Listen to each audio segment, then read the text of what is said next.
Yes, natay day 2. Day 2 sa pagpanglimpyo. Kay gahapon siya natong gilimpyo ang ubang bintana. Wala ako nag-video sa bintana kana lobat na gani. No, lobat gani. Nalobat kay lagi wata kabalungan. Lobat dito kay gamit ti John Ray gabi. Mas si Dudong lagi magsagamit sa cellphone. Wala na magdugo permente. Magpermenting magpula ang kuan.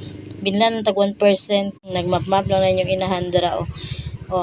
Kada wala klaro ka nagpa-music muna sa tiuding god nagbinot-binot ko sa remote na nanay TV sa kilid dili na maklaro kayo cellphone lagi wala na tarong butang kay nagdali na lagi ta para dili kay halata lang video time lapse ang inahan para na download ba-upload aron ingnon ana lang gud nanggong buhay gud ay lang ta sa uso ani o sa tiyo din tama nagtabang na sa tiyo din kay siya rin maglimpyo sa mga trapo sa mga estante nilang gisugo sa kwa magmap lang sa floor magtrapo sa bintana maglimpyo sa CR ano lang dali na kayo nya wala muli na ko mutan kay na sila pagkaiyaanda guys dili na ko sila parente na sa kumbana bilangga kanya niya kung mga anak mo chat ra Karin ani Karin pa diya si Kiana Karin kay namoy ihatag nagandagan din si Kiana kapag balik daghang kay dala pagkaon mga kindi hilig mo na sila pagkaon good nga na siguro ng mga rich no daghang kay pundo kita ni di man ta rich perminti man ta short